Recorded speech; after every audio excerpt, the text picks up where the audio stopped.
Right breaking చూస్తున్నాం. కర్ణాటకలోని ఎగువ ప్రాంతాల్లో కురుస్తున్న వానలకు తుంగ ప్రాజెక్టుకు వరద పోటెత్తింది. దీంతో డ్యామ్ 2 గేట్లు ఎత్తి దిగువకు నీటిని విడుదల చేస్తున్నారు అధికారులు. ప్రాజెక్టు ఇన్ఫ్లో 43,835 క్యూసెక్కులుగా ఉండగా అవుట్ఫ్లో 23,572 క్యూసెక్కులుగా ఉంది. పూర్తి స్థాయి నీటి మట్టం 1,633 అడుగులు కాగా ప్రస్తుతం నీటి మట్టం 1,626 అడుగులుగా ఉంది.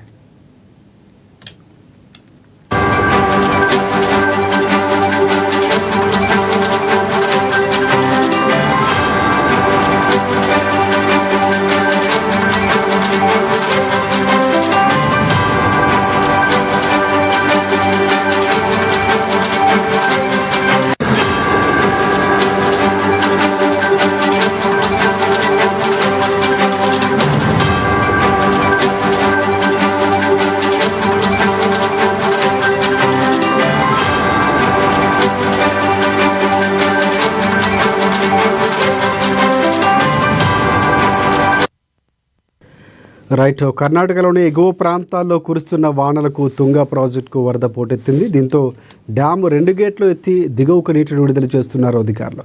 ప్రాజెక్టు ఇన్ఫ్లో 43,835 క్యూసెక్కులుగా ఉండగా అవుట్ఫ్లో 23,572 క్యూసెక్కులుగా ఉంది. ఇక పూర్తి స్థాయి నీటి మట్టం 1,633 అడుగులు కాగా ప్రస్తుతం నీటి మట్టం 1,626 అడుగులుగా ఉంది.